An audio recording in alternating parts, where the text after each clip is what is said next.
أعزائي المشاهدين الأكارم، أهلا وسهلا بكم في حلقة جديدة من فقرة ضيف منتداكم منتدى عدن.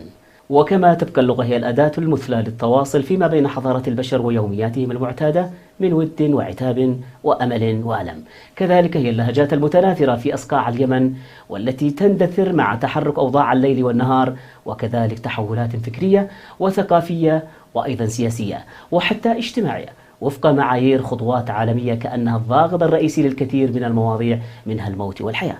وعن اللغة والأدب والشعر والترحال في صحبتنا وصحبتكم واحد من أهم الشخصيات الباحثة في ذلك السياق، فباسمي وباسمكم نرحب بالأستاذ نبيل الفودعي. أهلا وسهلا أستاذ نبيل. حياك الله.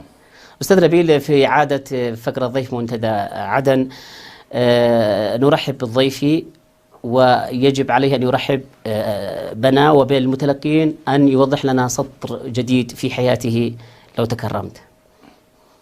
لا سطور جديدة، فقط احنا الآن نعمل على إكمال سلسلة الكلمات المندثر من لهجة اليمن ومن المعافر.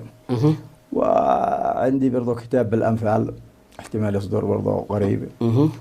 وعندي ديوان شعري برضو بيصدر جديد اسمه مربعات، يعني بيسموه نحن هنا في اليمن نسميها الطارق، بمعنى الجناس التام، يعني كيف تستخدم الكلمة بنفس القافية، يعني تبدأ بالقصيدة وتنتهي بنفس القافية بنفس اسمه جناس تام يعني. جميل جدا. أيوة. أعزائي المشاهدين، وحتى نعرف والمزيد عن ضيفنا لهذه الحلقة دعونا نذهب لنبحر على ضفاف هذا التقرير ثم نعود مجددا. ابقوا معنا.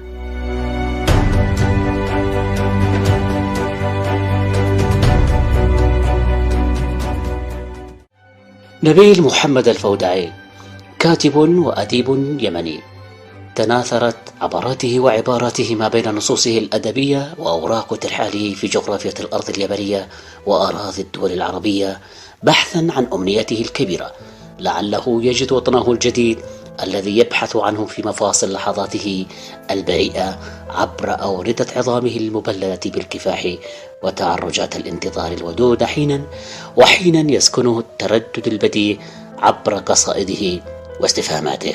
ومنذ أن أصدر ديوانه الموسوم بقصائد من بلاد البن، وكأنه كان يعلن عن حنين لا ينفك عنه لوطنه الأم، ليخرج بعد ذلك بسؤال كبير لم يجد له إجابة شافية حتى اللحظة، ولو حتى في رسالة أدبية وحدوية لا تحدها جغرافيا ولا فضاء.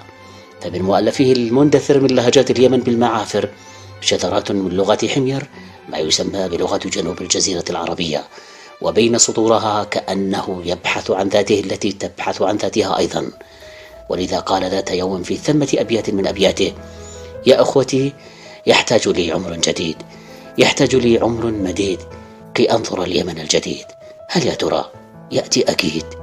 إن المتأمل في مثل تلك البنية يجد أنه ما زال لقرية الفوادع حضورا بدمه وارتباطا عميقا لا ينفك عنه، كما هو بين الحجرية وواسط واليمن الكبير.